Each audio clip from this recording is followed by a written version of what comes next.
Pak Joko, bagaimana kabarnya nih? Alhamdulillah baik. Oke, alhamdulillah baik. Kesibukannya apa ini Pak? Sekarang pertama mengajar di kelas, terus kemudian ngasih seminar-seminar beberapa tempat yang terkait digital pendidikan. Oke, sibuk sekali ya berarti ini Bapak ya? Alhamdulillah. Kalau untuk seminar-seminar itu kira-kira Bapak yang disampaikan itu apa saja ya? Untuk basic ada beberapa hal. Yang pertama itu untuk kalangan umum, misalnya dari SD sampai SMA itu lebih ke material basic, misalnya ya Canva, terus kemudian CorelDRAW untuk basic desain gitu. Terus kemudian kalau untuk yang spek di mahasiswa pada umumnya itu biasanya ke terkait website untuk pemrograman seperti itu. Terkait website Ya. ya?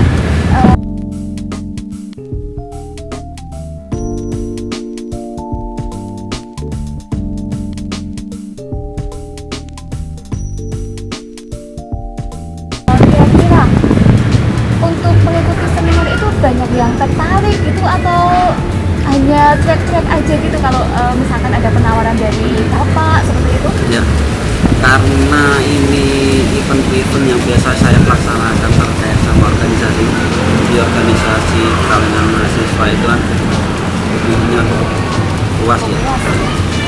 Jadi biasanya dari formawanya itu menghubungi saya, jadi mereka memberikan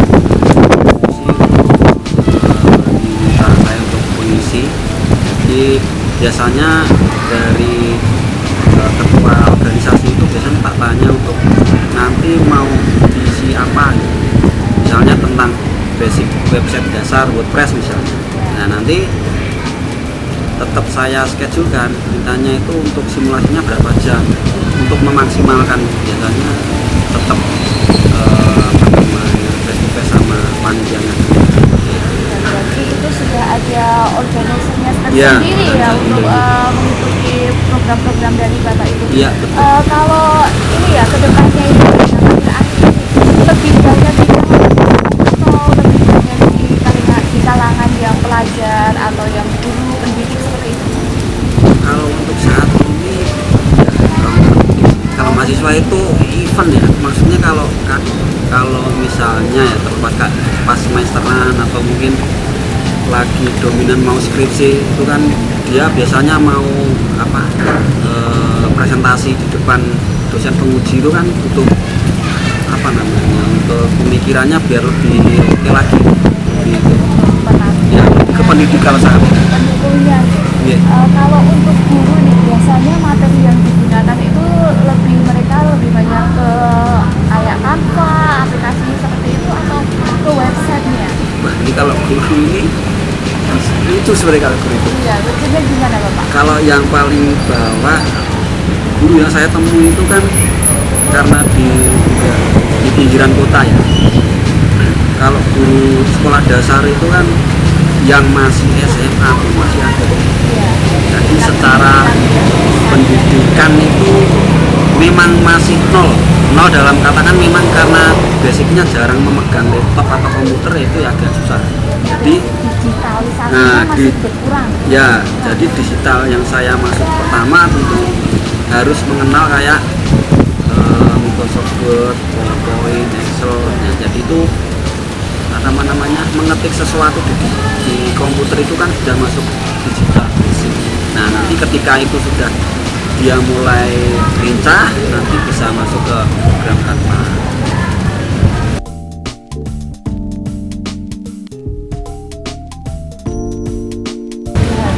Kayak dasar-dasarnya ya, itu bisa dikuasai dulu ya. Ya. Dan kebanyakan kalau dilihat di lapangan itu guru-guru SD sekarang udah banyak yang tua nih. Jadi kalau Ya. untuk mengaplikasikan ke mereka sangat susah gitu.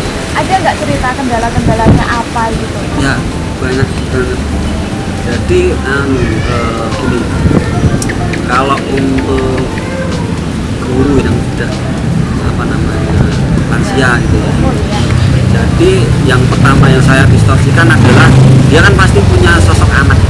Jadi untuk mengevaluasi kalau etos dengan ibaratnya dari gurunya itu masih terlalu menurun, mulai rendah, jadi itu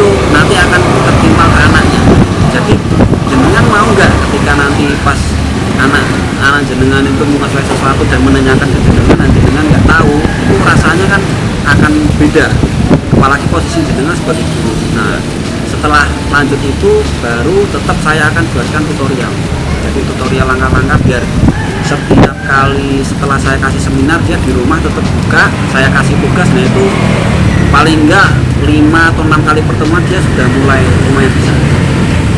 Kira-kira setelah mengikuti pelatihan-pelatihan yang dilakukan untuk kedepannya itu kira-kira hasilnya itu bagaimana dari peserta yang pernah ikut pelatihan dengan atau sudah latihan sudah berhenti stop sampai situ aja, atau mereka masih ada kayak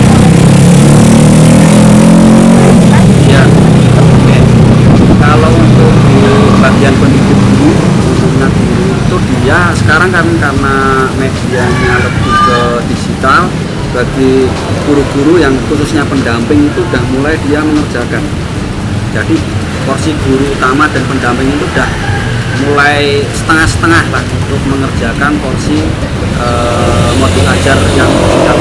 Jadi guru-guru setelah dilakukan seminar ya 6 kali pertemuan dia sudah mulai, ya seenggaknya dia bisa mengetik dari 1 halaman sampai 6 halaman, itu sudah luar biasa, bisa menyelesaikan modul ajar.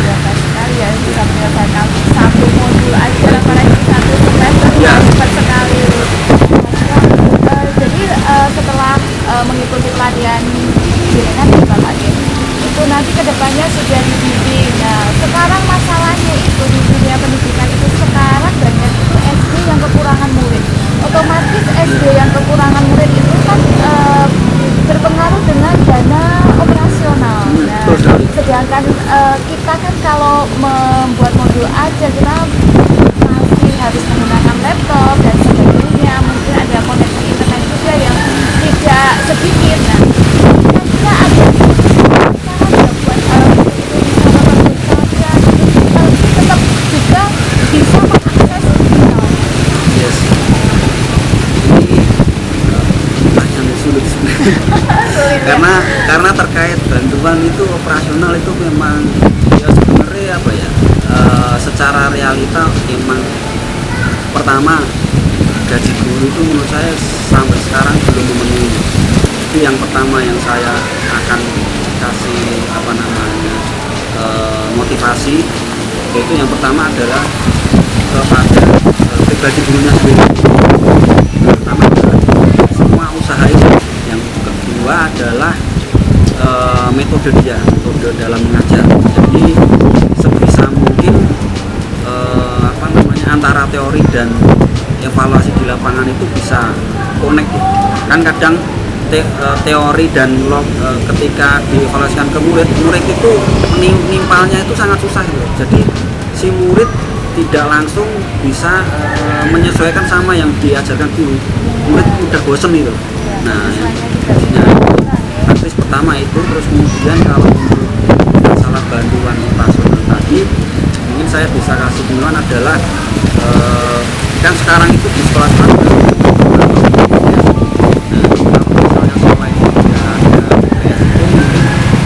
dievaluasi untuk setiap gurunya. Ya, yang pertama misalnya gurunya itu masih tingkat SMA, mungkin kalau sekolahnya itu ada yayasan, sebisa mungkin koneksi sama yayasan biar dia dapat bantuan operasional untuk sekolah lebih lanjut, bisa ke universitas swasta yang penting sudah akreditasi. Jadi nanti ketika sudah dari porsi dinasnya itu permintaan SD1 sudah memenuhi, otomatis tinggal diproses. Mungkin itu nanti adalah jalan pintas yang pertama lah, porsi itu. Nah, misalnya nanti pada tingkat itu masih menuai sesuatu kesulitan, ya mau nggak mau harus memang guru ini grade-nya naik. Bisa seperti sekarang ini agenda kayak YouTube segala macam, nanti otomatis hasil-hasil digital itu pasti akan sendiri, suatu saat akan menuai. Sekarang itu sudah banyak sekali kita jumpai konten kreator ya, itu malah penghasilan mereka itu lebih besar ya daripada menjadi seorang guru ya. Terus menurut Bapak nih, seberapa penting sih sebenarnya digitalisasi di dunia pendidikan itu? Yang pertama harus ada ring. Karena yang pertama, ketika saya memberikan penjelasan ke ikan atau riset maupun ke ibu, itu adalah harus ada batasan. Misalnya gini kan, ketika saya menyampaikan pasti ada beberapa masih tingkat dasar yang melihat, jadi harus ada persentase bahwa melihat ataupun menonton tayangan di digital itu harus paham kontennya dulu. Misalnya jangan sampai mengambil sesuatu itu yang terlalu krusial. Misalnya kayak sekarang kan pertekian atau bullying itu kan banyak. Sebenarnya tayangan itu malah seperti mengajak si yang nonton itu loh melakukan hal itu kan harusnya harus bisa dihilangkan atau dievaluasi. Nah terus kemudian kalau sangat dominannya digital itu, perkembangan sekarang itu kan lebih memudahkan ya. Misalnya kayak untuk digital itu ada Zoom. Nah Zoom itu kan misalnya dari Jakarta atau dari Labuan kan kita bisa mengikutinya dengan mudah seperti itu. Nah kelemahannya itu tadi, kalau jaringannya terputus, nah otomatis itu nanti akan terhambat. Jadi ada plusnya dan ada minusnya.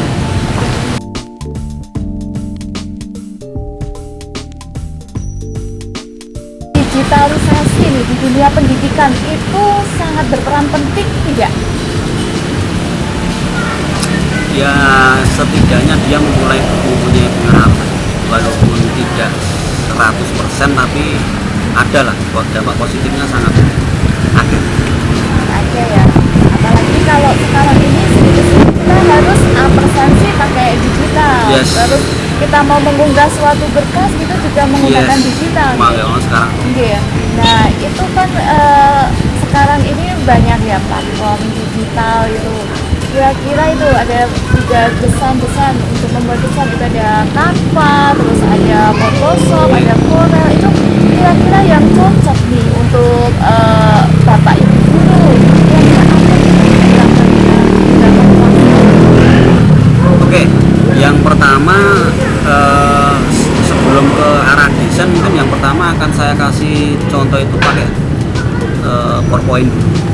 Jadi PowerPoint itu sangat PPT itu sangat mudah sekali. Jadi nanti JPEG, ini kalau untuk yang buat template dulu ya.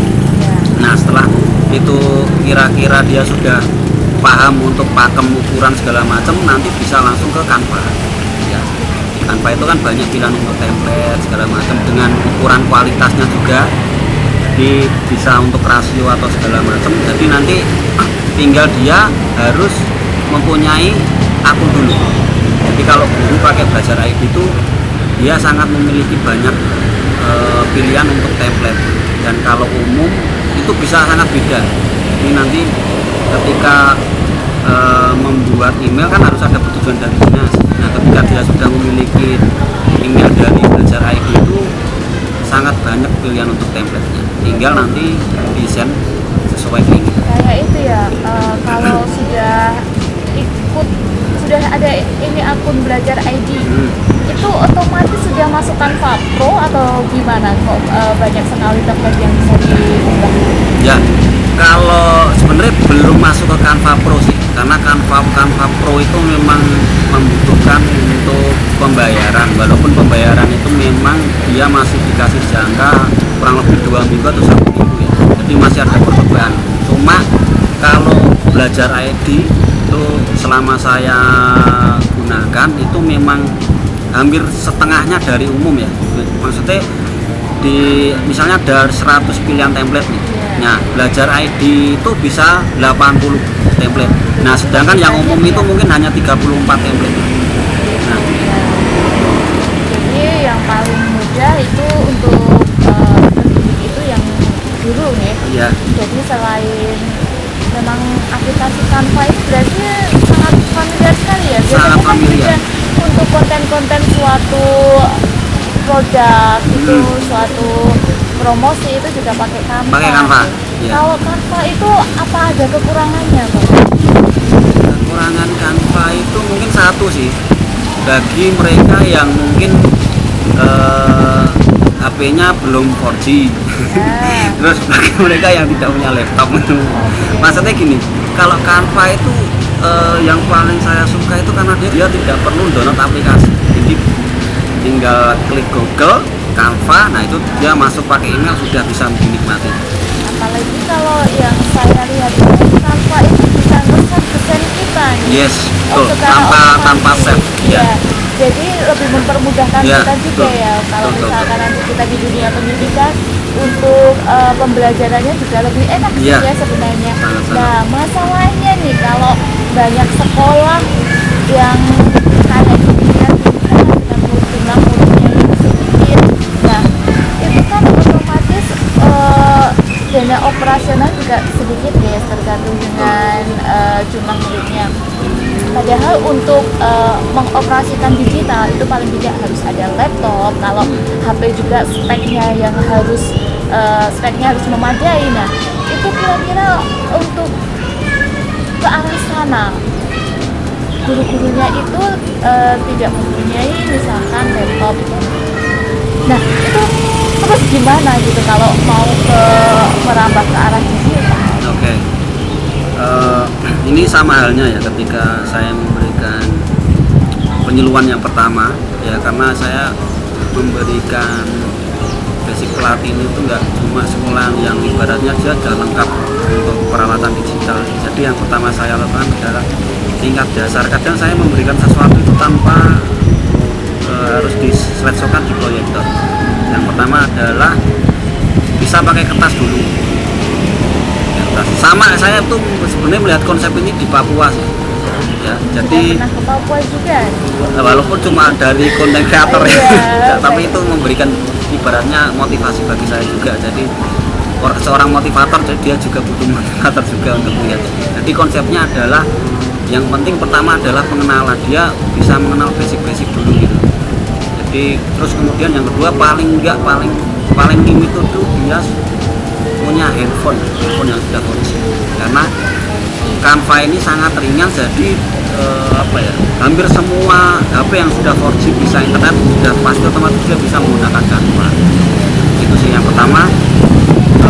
Dengan alat seadanya dulu itu sangat memungkinkan bisa, yang penting bisa koneksi internet. Jadi pelajari dari dasar dulu. Terus kemudian yang kedua, setelah jerih payah otomatis kan itu ya mau nggak mau dari sekolah itu memang harus memberikan evaluasinya ke pihak dinas pendidikan. Nanti ada evaluasi, ada bantuan segala macam, itu tergantung dari yayasan sekolahnya, harusnya penunjangnya. Nah nanti kalau misalnya ada dana sekian itu nanti tinggal pengelolaan dari sekolah, itu bisa dimaksimalkan. Kalau sekarang ini kita kan sudah berguru dengan generasi Z ya. Nah, Alpha ya. Alpha kan yang sedang proses belajar mengajar ini. Nah, kalau menggunakan Canva itu kan kita harus terkoneksi dengan jaringan internet. Yes. Nah, padahal tidak semua wilayah itu bisa terkoneksi di jaringan internetnya. Yeah. Nah, itu kalau ada permasalahan seperti itu pernah terjadi dan bagaimana penyelesaiannya? Jenengan pernah mengalami atau? Iya, pernah. Jadi sebenarnya yang saya kasih pelatih itu bukan tempat yang dia nggak punya internet ya, mungkin karena rasa penasaran. Ya sama halnya ketika evaluasi di kurikulum Merdeka ini, apakah semuanya sudah merdeka? Saya rasa misalnya di bidang laut sama berarti di Kalimantan atau Sumatera itu saya pastikan ada beberapa wilayah yang sebagian besar sekolahnya belum ada jaringan. Nah yang seperti saya sampaikan tadi, mungkin biar tidak ketinggalan jauh ya paling nggak harus tahu dulu lah. Jadi yaitu tadi interaksi antara sekolah dan dinas terkait itu memang harus menyatu dan sinergi. Jadi ketika sekolahnya mungkin belum memadai dan dipaksakan itu kan otomatis tidak bisa jalan. Nah evaluasinya seperti apa sih? Ya dia harus connect ke dinas. Tapi kalau ketika itu mungkin ada jarak dan tempatnya sangat jauh, ya bagi saya mungkin ada salah satu lah mungkin yang punya koneksi sehingga dia mempelajari itu dengan cara manual, bisa dari fieldbook itu dulu. Menurut saya tetap walaupun keterbatasan jaringan pasti ada suatu daya lah Ya, dari ada solusinya ada ya. solusi. Selain Canva nih, kira-kira yang pernah Bapak ajarkan itu seperti CapCut, itu ada tidak untuk mengajarkan? Ya, kalau untuk video itu CapCut itu paling basic ya. Kalau biasanya kalau saya itu bisa pakai Vegas, Studio 8, terus VSDC.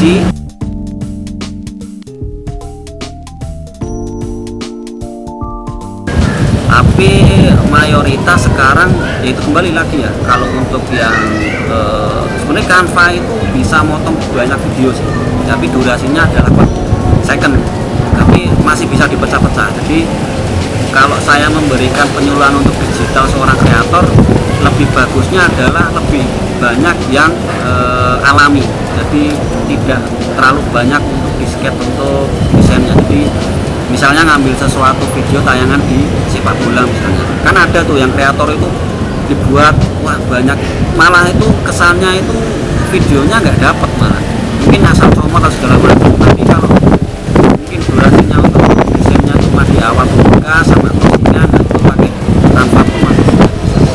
Iya. Canva itu bisa cover banyak gitu ya. Sangat banyak sekali. Jadi video bisa, Iya. jadi gambar bisa, jadi banyak macamnya. Iya. Bisa diterapkan dari Canva. Sangat banyak. Nah, kalau untuk yang Canva itu kalau sudah dibuat desain nih, kira-kira lebih cocok diaplikasikan ke Facebook atau ke TikTok itu lebih, atau semuanya bisa?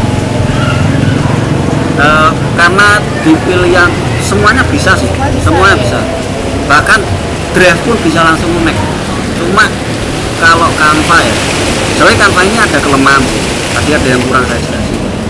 Jadi kalau untuk kualitas, walaupun bisa maksimal HD ya atau vektor, cuma kualitasnya itu kalau untuk buat MMT masih kalah jauh sama Corel Draw.